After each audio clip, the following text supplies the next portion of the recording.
제가 쓴 것은요, 목사님이 지금 평촌에 있는 새순교회에서 9시 예배, 11시 예배 두 번의 예배를 인도하시느라 목사님 출타하셔서 제가 썼습니다. 예, 저를 보지 마시고 주님의 말씀으로 받으시고 아멘. 다 같이 은혜 받는 이 시간 되길 원합니다. 아멘. 예, 아멘. 여러분들 5월은 굉장히 날이 많습니다. 그죠? 어린이날, 어버이날, 또 스승의 날, 더 나아가서 여러분들이 정말 좋아하는 공휴일도 있습니다. 그죠? 석가탄신일. 근데 그 토요일하고 겹쳐가지고 별 의미가 없지만 여러분들 그거보다 더 중요한 날이 있는 걸 여러분들 기억하셔야 돼요. 석가탄신일 다음 날 28일은 무슨 날인지 아시는 분? 네? 무슨 날? 5월 28일은요, 성령 강림 주일이에요. 성령 강림 주일은 뭐냐면 아시죠? 오순절이에요, 오순절. 예, 지금 오순절을 기다리고 있는 주간입니다.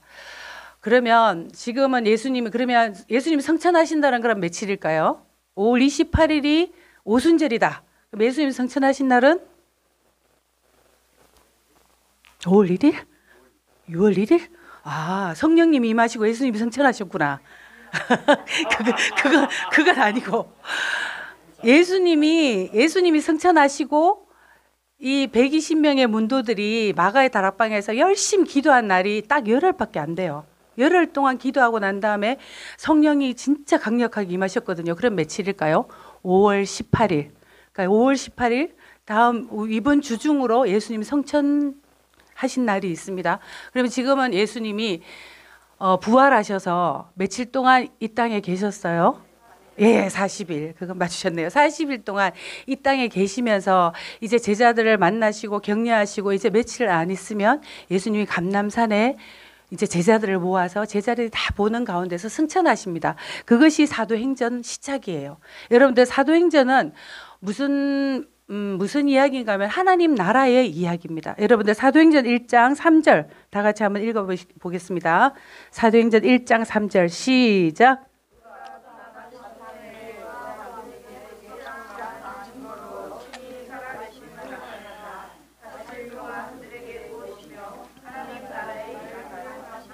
네, 여기에 있죠. 40일 동안 예수님이 이 땅에 계시면서 성천하시기 전 40일 얼마나 중요한 날일까요? 그죠? 이제 예수님은 아시잖아요. 조금 있으면 내가 간다는 걸.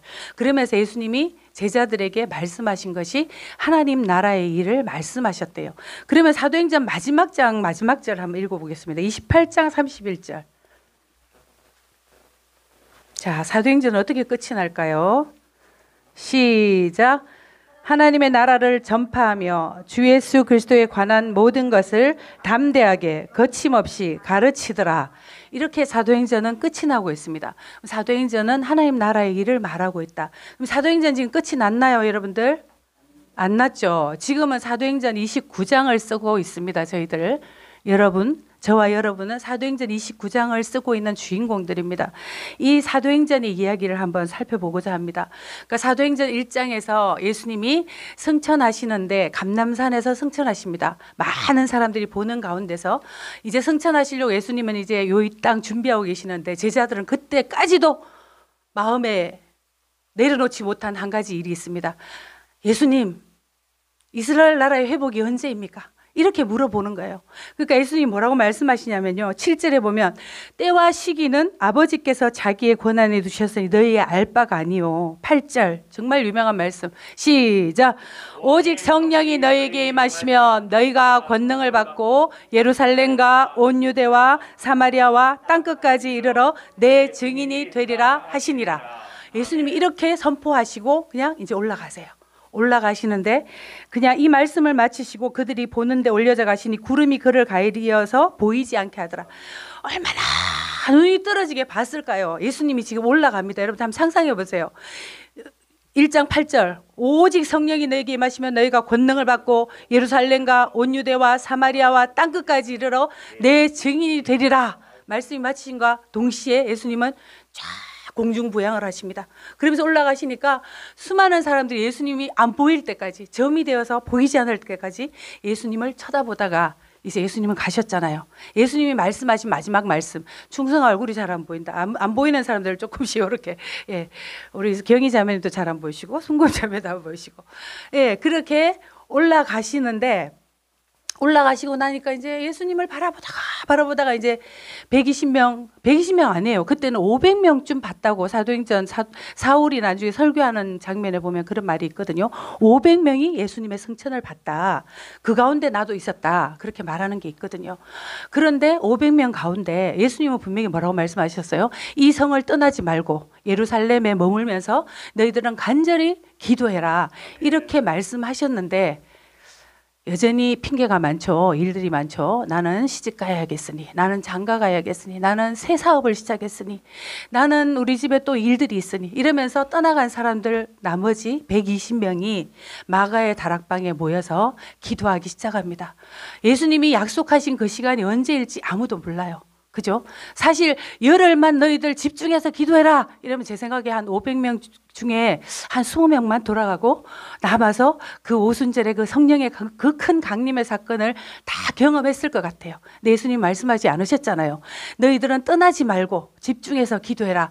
그 말에 남아있는 120명이 열심히 기도하다가 우리가 지금 계속적으로 올 1월부터 지금 7월 우리가 계속 집회를 계획하고 우리가 릴레이 기도하면서 주님 앞에 다시 한번 이 땅 가운데 오순절에 그 예루살렘에 임하셨던 그 성령님, 평양 가운데 평양 장대현 교회에 임하셨던 그 성령님, 다시 한번 이 땅 가운데 암울한 이 땅 가운데 혼돈스러운 이 땅 가운데 지금 이 시대 이 땅 우리의 심령 가운데 주님 임하여 주시옵소서. 우리가 지금 계속 기도하고 있는 그 일이 사도행전 2장에 보면 일어났습니다. 정말 10일 만에 급하고 강한 바람 같은 소리가 제일 먼저 소리부터 들려요.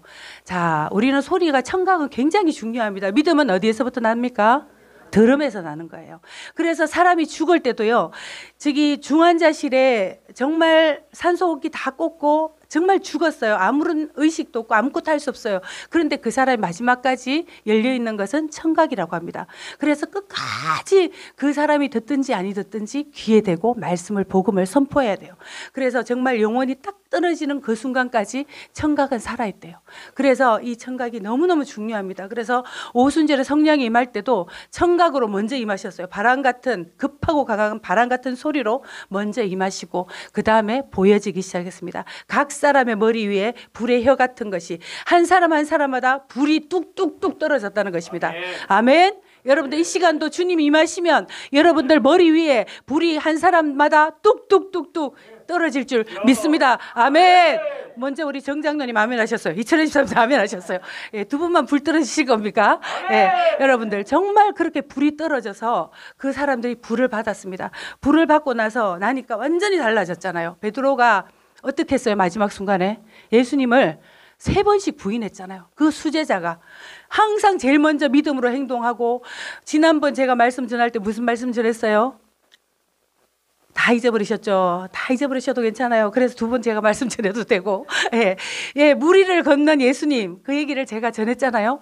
베드로는 그런 믿음의 사람이었어요. 그런 믿음의 사람인 베드로조차도 그 두려움에 눌리고 정말 암흑 같은 그 예수님의 십자가 지시는 그 밤에 그 암흑 가운데 눌리니까 예수님을 3번씩이나 저주하면서까지 욕하면서까지 계집종 앞에서 부인하던 그 베드로가 이제 성령 충만해가지고 이 오순절의 그 사건을 경험한 제자들은 막 복음을 외치는 거예요. 그랬더니 베드로가 한번 설교에 몇 명이 돌아왔다? 네. 자신 있게 얘기하세요. 들려도 괜찮아요. 이거 아니면 이거잖아. 예, 3,000명이 돌아왔습니다. 3,000명. 그러면 보세요. 120명이 지금 마가의 다락방에서 열심히 기도했는데 한순간에 오순절에 성령이 임하고 나니까 몇 명으로 불었다? 3,000명으로 불었어요. 그 뒤에 베드로가 또 한 번 더 오늘 이 사도행전 3장의 안전뱅이를 일으키는 이 사건 이후에 베드로가 또 한 번 솔로몬의 행각에서 막 말씀을 선포했을 때는 몇 명이 돌아오냐면요. 5,000명이 돌아와요. 그것도 남자만 5,000명이라고 기록되어져 있습니다. 남자만 5,000명이면 적어도 10,000명이죠. 그러면 그 당시 예루살렘의 인구가 몇 명이었냐면요. 3만 명이었어요. 3만 명 가운데 오순절에 성령의 불이 임하고 나니까 10,000명이 주님 앞에 돌아왔다는 것입니다. 너무 놀랍지 않나요? 그런 사건이 있는 가운데 이 사도행전이 지금 막 급진적으로 너무나 급박하게 지금 진행되는데, 자, 우리 이제 2장 43절부터 47절까지 말씀을 한번 읽어보겠습니다. 시작.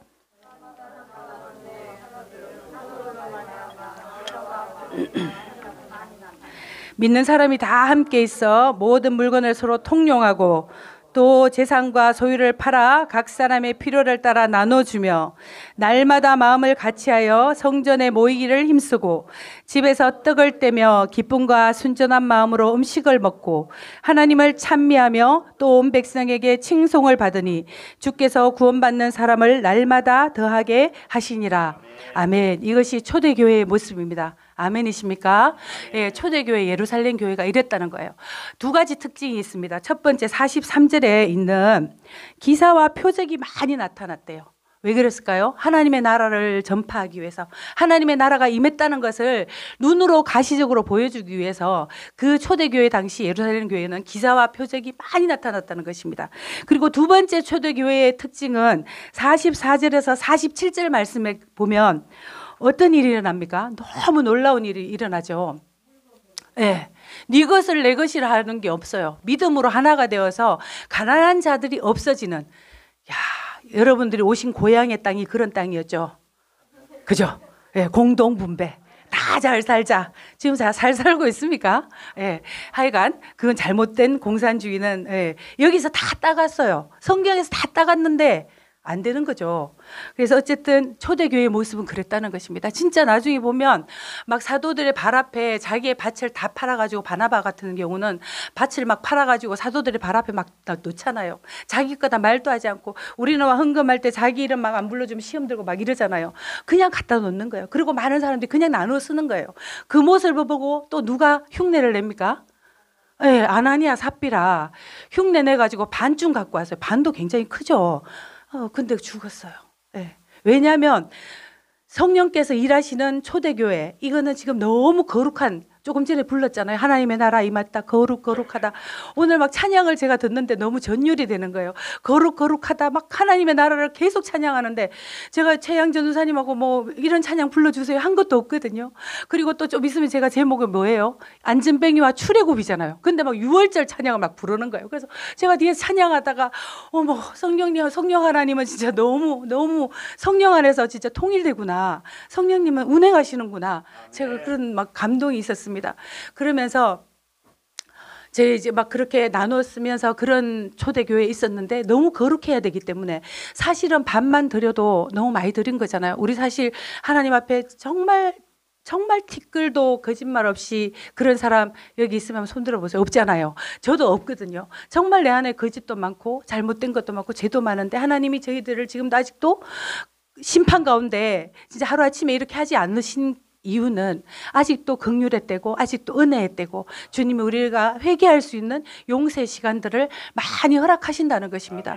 그런데 이 당시는 지금 너무 거룩한 초대교회가 세워져 가고 있는데, 아나니아와 삽비라가 성령을 속이는 그런 죄, 그 죄로 인해서 한순간에 두 사람이 줄초상을 당하는 그런 일들이 있던 그 예루살렘 교회라는 것을 여러분들 염두에 두시고, 오늘 본문 말씀 3장에 보면 어떤 사건이 기록되어져 있냐면요. 자, 1절에 제9시기도 시간에 베드로와 요한이 성전에 올라갔대요. 9시기도 시간이라면, 구식하면 저녁 9시에 기도했다는 말일까요? 아니죠. 히브리 시간은 플러스 6을 하면 됩니다. 9 플러스 6은 오후 3시.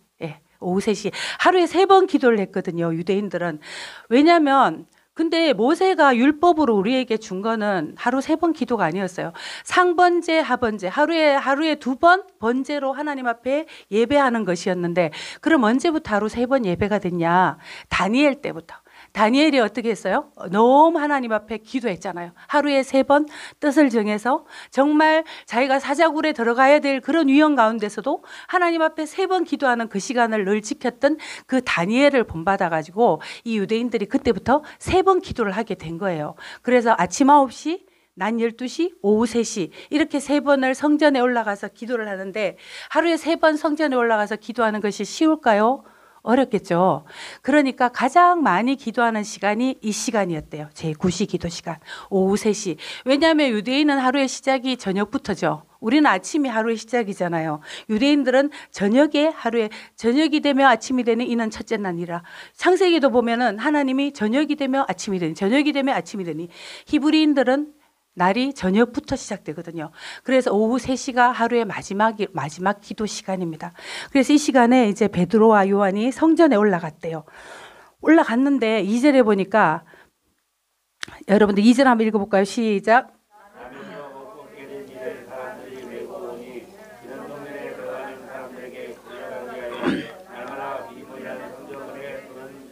네, 기도하러 올라갔는데 2절에 보니까 한 등장인물이 주인공이 나타나네요. 나면서부터 못 걷게 되니랍니다. 제가 올 제목에 붙였던 안전뱅이인데 이 안전뱅이가 뭐 살다가 사고로 인해서 다리를 못 쓰게 된 이런 사람이 아니에요. 나면서 안전뱅이 되었다는 것은 엄마의 뱃속부터 이 사람은 그럴 수가 없었던 사람이라는 것입니다. 근데 이 사람이 그러면 몇 살쯤 됐냐? 여러분들은 지금 잘 모르겠지만 4장 22절에 보면 병 나은 사람이 40여세나 되었더라. 이렇게 또 자세히 설명을 해주고 있어요. 그럼 이 사람의 나이는 40세다. 40세가 되도록 한 번도 걸어보지 못한 사람. 예, 진짜 절망적인 사람이죠. 그리고 이 성전에 다 기도하러 가장 많은 사람들이 기도하러 올라가는 그 시간에 이 사람들이 어떻게 하냐, 메고 와가지고 성전에 들어가는 사람들에게 구걸하기 위하여 미문이라는 성전문에 탁 앉혀놓는 그런 거지였다는 것입니다. 안전뱅이이면서도 거지였다. 안전뱅이인데 가족들이 돌봐줄 수 없는 그런 불쌍한 사람이었다. 누가 갖다 놨는지는 모르겠어요. 그죠? 가족들이 그 안전뱅이지만 닌 그래도 네 밥벌이나 해라 이러고 막 갖다 놨는지, 아니면 우리 잘 알잖아요. 정말 그런 사람들 뒤에는 막 그런 조직이 있다는 거. 지금 그때도 그런 게 있었는지 모르겠지만 앵벌이로 이 사람들이 많이 통과하는 그 시간에 이 사람을 딱 그 앞에 갖다 놔. 그것도 너무 대조적이지 않아요? 어떤 문에 갖다 놨다? 미문은 무슨 문인가 하면요, 아름다울 미자로 뷰티풀 게이트예요. 아름다운 문이래요. 어느 정도 아름답냐면요, 높이가 23m래요. 문의 높이가 23m를 금과 은으로 처발라놨다. 예.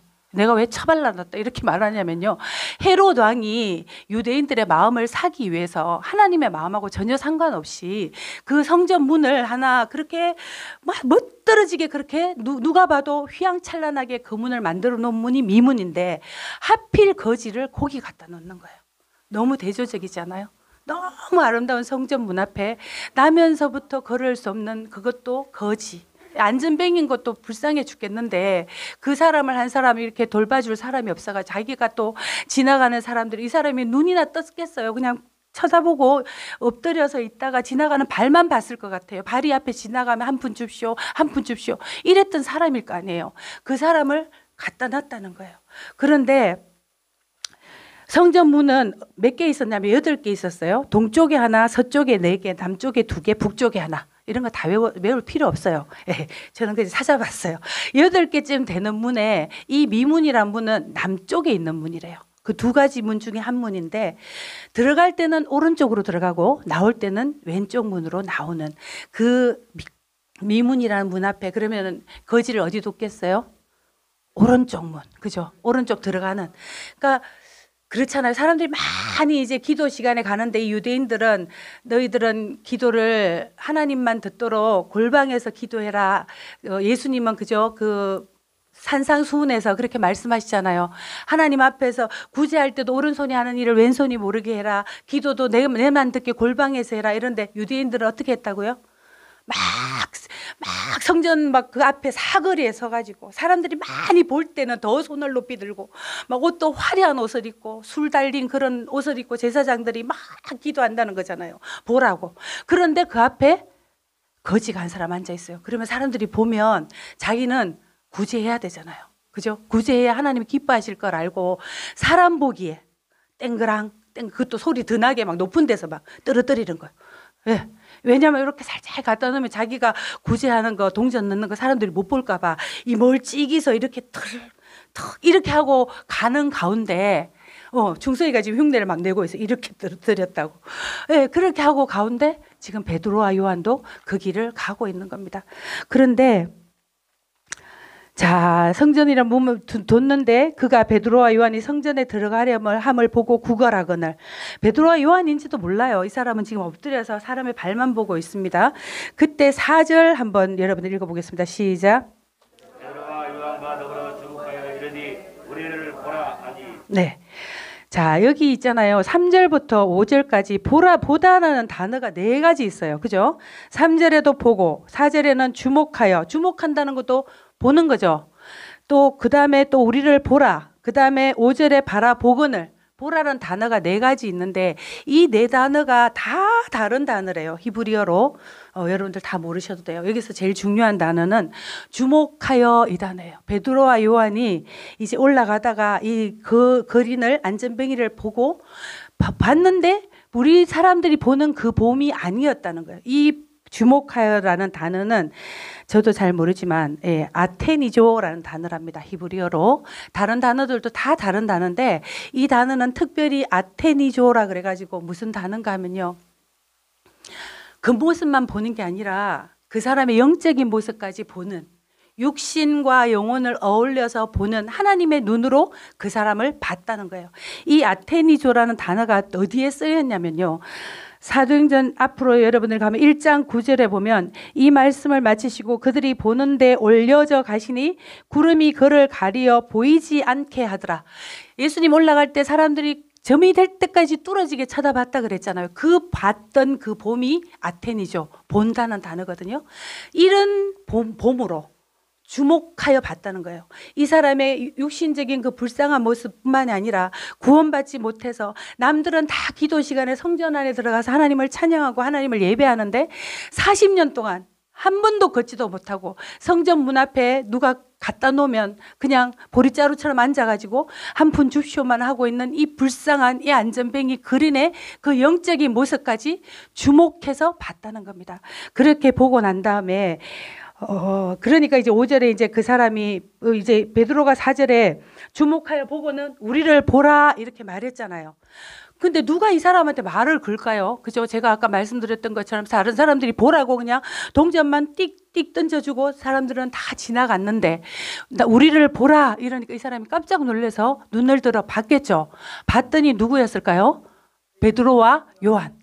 이 안전뱅이 그린도 베드로와 요한쯤은 지금 알고 있는 거예요. 왜냐하면 베드로와 요한이 지금 너무나 놀라운 일을 막 벌이고 있잖아요. 오순절을 겪고 난 다음에 이 사람이 한번 설교했을 때 막 3,000명이 돌아오고 우리가 도대체 어떻게 해야 구원을 받을 수 있습니까? 가슴을 치면서 회개하는 그런 상황 가운데서 그 안전뱅이 그린도 제가 생각하기에는 베드로와 요한쯤은 알고 있을 것 같아요. 그래서 이제 봤을 때 엄청난 것을 이제 자기를 막 보라 하니까 얼마나 기대를 했겠어요. 그냥 다른 사람들은 뭐 동전 1개, 2개 던져주고 가는데 보라고까지 하니 그리고 너무나 큰 일을 행하는 사람인 걸 알고 보라고 하니 오늘 이제 진짜 대박 나겠구나 이런 마음으로 이 사람은 봤을 겁니다.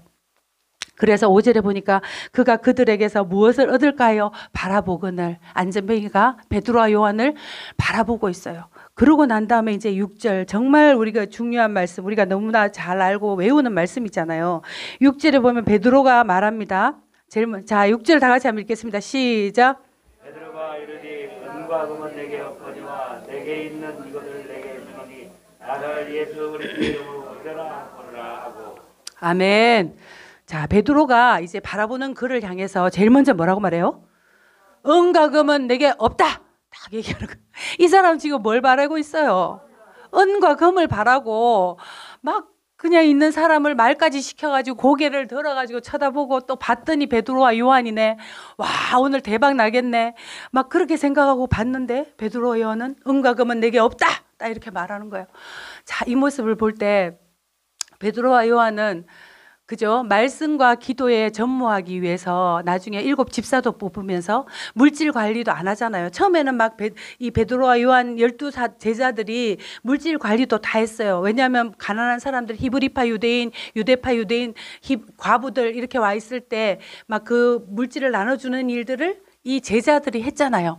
했는데 그걸 하다 보니까 이 일이 막 자꾸 사람의 수가 너무 많이 불어나니까 이 돈 나눠주는 일이 장난 아닌 거라. 그리고 조금 틀리게 줘봐요. 시아 전도사님 눈에 불을 켜줘. 난리 나잖아. 진짜 난리 나잖아. 그래가지고 도저히 안 되겠다. 이 일은 우리가 해서는 안 되겠다. 그래서 7 집사를 뽑아가지고 7 집사에게 그 구제하는 일, 그런 일들을 맡기고, 사도들은 무슨 일만 했다? 말씀과 기도하는 일에만 전무했다. 그 말씀이 여러분들 나중에 찾아보세요. 그 말씀이 있습니다. 뒤에 보면 6장 4절에 있어요. 6장 4절. 말씀과 기도에 전무하니라. 그래서 금과 은은 내게 없다 그래요. 그런데 금과 은은 없으면서 베드로와 요한은 이 거린에게 예수 그리스도의 이름만 주잖아요. 그런데 지금 이 말씀을 제가 준비하면서 이 땅에 지금 많은 기독교가 지탄을 받는 이유가, 큰 교회들이 욕을 먹는 이유가 뭐예요? 물질 문제 깨끗하지 않아서, 물질 문제로 많은 주의 종들이 정말 본을 보이지 못해서 정말 그런 일들이 많잖아요. 그래서 오늘 이 말씀을 보면서 우리 한금종교회는 특히 일꾼 세우는 사역이고, 탈북민, 북한 출신 북한 선교사 5,000명. 여러분들이 이제 정말 주님이 허락하신 그때 북한에 가서 복음을 전하고 정말 주의 일을 감당해야 할 텐데, 여러분들은 정말 물질 부분에 있어서 깨끗한 사람들이 되길 축복합니다. 아멘. 결단하시길 바랍니다. 금과 은은 내게 없거니와 내게 있는 것으로 내게 주노니. 내게 있는 건 다른 거 아니라는 거예요. 예수 그리스도의 이름을 주겠다는 거예요. 그런데 에스겔 34장 3절에 보면요, 여러분들 나중에 한번 찾아보세요. 에스겔 34장에는 삭군 목자에 대해서 하나님이 굉장히 책망하시는 말씀이 있는데, 그 말씀에 보면은 목자들을 향해서 살찐 양을 먹고, 그리고 그 양의 털을 벗겨서 너희들은 옷을 만들면서 정말 내가 사랑하는 양떼는 먹이지 않는구나. 하나님이 엄청 애타하시는 그런 말씀이 있습니다. 그래서 여러분들 정말 배울 때부터, 훈련생일 때부터 물질 부분에 있어서 여러분들 깨끗하기를 주님 앞에 결단하고, 정말 모든 나의 인생의 모든 필요는 주님이 채우신다는 그 말씀을 붙들고, 정말 금과 은은 늘 팍 붙는 게 아니라 밀어낼 수 있는 여러분들 다 되시길 축복합니다. 예, 그래서 이제 베드로 요한이 그 거린에게 그렇게 말한 거예요. 내한테 금과 은은 없다. 그러니까 이제 뭐 그 안전뱅이가 얼마나 실망이 되겠어요. 그럼 금과 은보다 더 좋은 거 다이아몬드? 뭐 이런 생각을 했을까?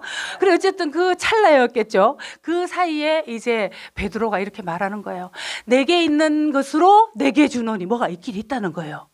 와, 기가 막 이만해지는 거죠. 그죠? 와, 내게 있는 것으로 내게 주노니. 곧 나사렛 예수 그리스도의 이름으로 일어나 걸어라. 이렇게 선포를 하는 거예요.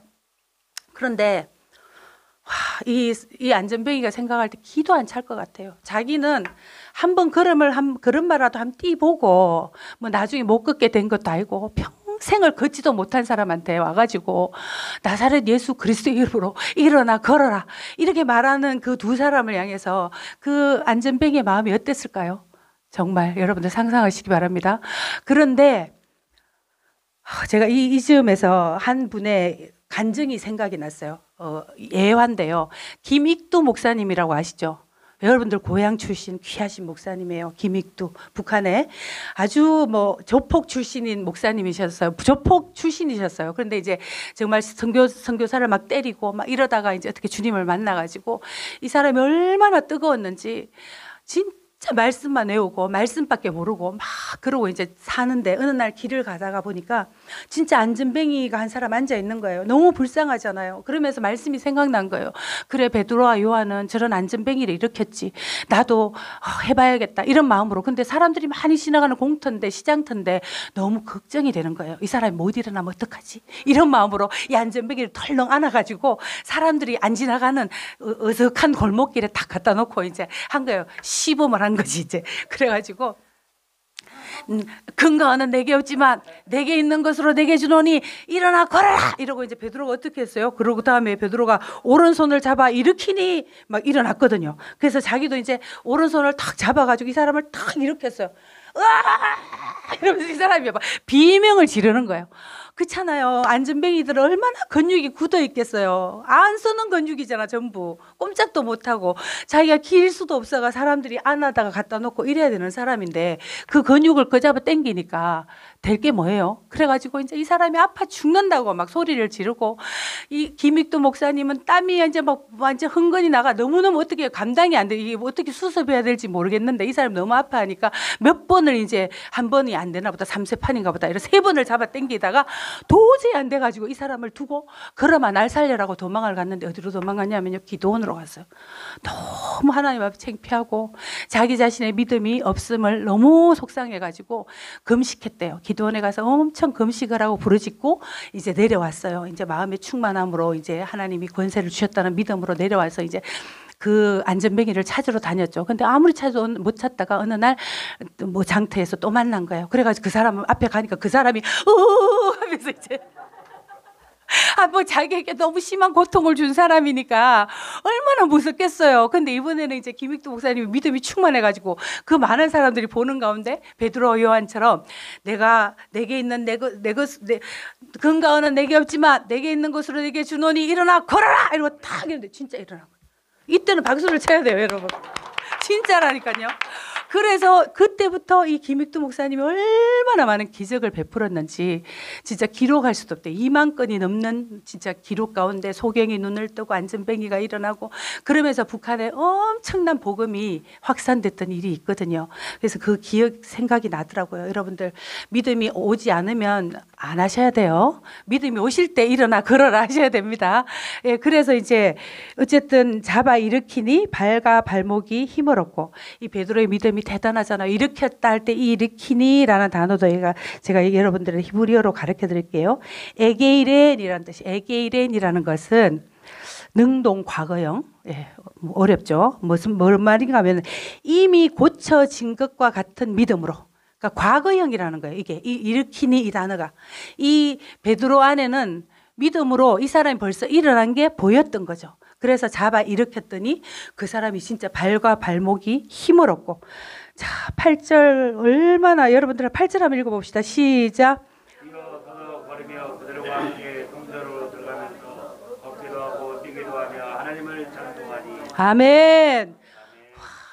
진짜 놀랍지 않아요? 40년 만에 이 사람이 벌떡 일어났는데 뭐 두두두두둑 하면 뭐 잠깐 뭐 이렇게 워밍업 해보고 간 게 아니라 진짜 발과 발목에 힘이 들어오니까 이 사람이 바로 서서 서기만 한 게 아니고 막 걸어봤는데 걸어지니까 이 사람이 막 뛰었다는 거예요. 이 뛰다는 단어도 그냥 이 정도가 아니고 점핑이에요, 점핑. 완전 붕붕 날아. 생각해 보세요, 여러분들. 진짜 한 번도 못 걸었던 사람이, 그 근육이 다 굳어 있는 사람이 순식간에 하나님의 말씀으로, 예수 그리스도의 이름으로, 예수 그리스도의 그 권세 하나로 한순간에 그 사람이, 죽었던 사람이 새 사람이 되어가지고 뛰어서 걸으며 이 사람이 성전 안으로 막 뛰어들어. 이 사람이 40년 동안 그 앞에 앉아서 성전이 얼마나 들어가고 싶었겠어요. 그죠? 율법에는 장애인은 성전 안에 들어갈 수 없어요. 그래가지고 못 들어갔다는 거예요. 그런데 이제 오늘 뛸 수 있는 몸이 됐잖아요. 그래서 제일 먼저 누가 시킨 것도 아닌데 막 성전 미문을 통과해서 성전 안으로 뛰어들어가서 하나님을 찬송했더니 얼마나 그 구시 기도 시간에 어떤 사람들이 놀랐을까요? 이 사람은 다 알잖아요. 예루살렘의 진짜 스타였어요. 그죠? 좋은 의미는 아니지만 모르는 사람이 없을 정도로 그런 사람이었는데, 그 사람이 한순간에 뛰어서 막 성전 안에 들어가서 하나님을 찬양하고 막 뛰어다니니까 사람들이 다 놀래가지고 그 사람을 바라보는 그 기도 시간은 정말 아무도 뭐 눈 감고 기도도 못했을 것 같아요. 그 사람을 바라보고 하나님을 찬양하고 같이 찬양하고 하나님 앞에 하나님의 이름을 높여드리고 그런 일들이 있었다는 것입니다. 오늘 본문 말씀이. 그랬더니 이제 그러고 난 다음에 11절부터 베드로가 다시 한번 오순절에 성령이 임하고 힘차게 설교했을 때 3,000명이 돌아왔고, 그 다음에 11절부터는 사람들이 다 베드로와 요한을 붙잡아가지고 막 막 몰려오니까 베드로가 거기서 막 또다시 한번 진짜 설교를 하거든요. 그때 5천 명이 되는 사람들이 몰려와서 예수 그리스도를 믿는 그런 놀라운 사건 가운데 사도행전은 벌써 이제 핍박이 시작됩니다. 예루살렘 교회는 핍박과 함께 이제 흩어짐이 예견되는 이 사건, 이 표적과 기사를 통해서 너무 많은 사람들이 놀라고 너무 많이 알려졌고, 그러면서 베드로와 요한은 바로 공회에 붙잡히고, 그런 다음에 공회 앞에 서서 또다시 그 사내들인 공회, 그 지금으로 말하면 국회의원들이잖아요. 그 높은 사람들 앞에서 또다시 한번 그 진짜 물고기만 낚던 그 어부가 또다시 한번 힘차게 성령의 충만함으로 설교하고 난 다음에 그 뒤부터 이제 막 핍박이 시작되는 그런 사건입니다. 오늘 이 말씀을 제가 준비하면서 안전뱅이를 바라보면서 안전뱅이의 모습이 어떤 모습인가 생각을 해봤을 때, 유월절과 오순절을 경험해 보지 못한 기독교인들, 그죠? 지금 우리로 말하면 예수를 믿는다고 하면서도 오순절을 경험하지 못한, 성령의 임하심을 경험해 보지 못한 사람들은 우리의 신앙이 안전뱅이 같다는 거죠. 그죠? 움직일 수 없고 그냥 그 자리에서 붙박이로 몇 년이 돼도 그 모습 그대로, 발전도 없이 성숙함도 없이 성장도 없이 있는 그 모습이 안전뱅이 모습 같다. 그리고 또 어떤 모습을 제가 생각을 해봤냐면, 안전뱅이가 곧 출애굽 직전에 이스라엘 백성들이 그죠? 200만이나 되는 이스라엘 백성들이 애굽의 종노릇하면서 정말 너무너무 괴로워가지고 부러지셨잖아요. 부러지셔서 못 살겠다고 정말 하나님 살아계시다면 우리를 구원해달라고 외쳤을 때, 하나님이 임하셔서 유월절을 통해서 자기 스스로는 절대로 헤어나올 수 없는 그 애굽의 종살이에서 하나님이 그 어린 양을 죽이는 그 유월절을 통해서 이스라엘 백성들을 다 출애굽시키는 그 사건과 제가 이 안전뱅이 사건이 이렇게 오버랩이 되더라고요. 안전뱅이가 정말 자기 스스로는 아무것도 할 수 없었던 그 사람이 정말 사도 베드로가 성령의 충만함으로 그에게 정말 성령을 경험케 하니까 그 안전뱅이가 일어서서 걷고 뛰어서 성전에 들어갔던 것처럼, 출애굽 이전에 이스라엘 백성들이 아무것도 할 수 없었던, 정말 부러지고 고통 가운데 정말 있었던 그 이스라엘 백성들을 정말 유월절 어린 양을 통해서 하나님이 정말 이스라엘 백성들을 다 출애굽시켰던 그 사건을 기억해 보면서, 우리의 신앙 가운데서도 정말 여러분들이 아직도 성령의 충만함을 입지 못했다면, 성령의 임하심을 경험해 보지 못했다면, 정말 오늘 18일부터 28일까지, 그죠? 다음 주가 28일 성령 강림 주일 오순절입니다. 그래서 10일 동안 여러분들이 정말 철저히 하나님 앞에 회개하면서, 하나님, 우리가 늘 예배 가운데 듣는 그 성령의 충만함이 도대체 뭡니까? 저는 아직 그것을 경험하지 못했습니다. 저는 정말 성전 민문 앞에 앉아 있는 안전뱅이 같은 자입니다. 주님, 저에게도 주님 임하여 주시옵소서. 성령님, 저에게도 만나 주시옵소서. 그런 마음으로 여러분들 지금 18일부터 28일까지 딱 열흘간만 여러분들 정말 마음을 들이시고 하나님 앞에 기도하면서, 우리 모두가 다 같이 성령의 충만함을 받는 오순절을 경험한, 정말 안전뱅이가 서서 걷고 뛰면서 하나님을 찬양했던 것처럼 우리의 삶이, 남은 삶이 정말 하나님을 찬양하는 삶으로, 정말 뛰어다니는 삶으로 하나님 앞에 설 수 있기를 간절히 축원합니다. 아멘. 이 시간 기도하겠습니다. 하나님 아버지, 감사합니다. 오늘 사도행전 말씀을 통하여서 하나님께서는 하나님의 나라의 일을 말씀하셨다고 말씀하십니다. 하나님 참으로 아버지, 저희들 오늘도 안전뱅이를 통하여서 하나님 아버지 정말 성령의 충만함을 입지 못한, 아버지 오순절을 경험하지 못한 아버지 우리의 신앙이 얼마나 안전뱅이 같은지, 얼마나 아버지 하나며 참으로 아버지 힘이 없는지 하나님 그것들을 통해서 아버지 말씀을 통해서 들었습니다. 하나님, 우리가 이제 아버지 남은 시간 아버지 하나며 참으로 성령 강림 주일을 앞두고 아버지 오순절을 앞두고 하나님 정말 우리가 아버지 120명이 아버지 마가의 다락방에서 전심으로 기도에 힘썼던 것처럼 하나님, 우리가 성령의 임하심을 아버지 하나님 참으로 아버지 사모하며 아버지 전심으로 기도할 수 있는 저희들 모두가 되게 하여 주시옵소서. 감사드리며 예수님 이름으로 기도합니다. 아멘.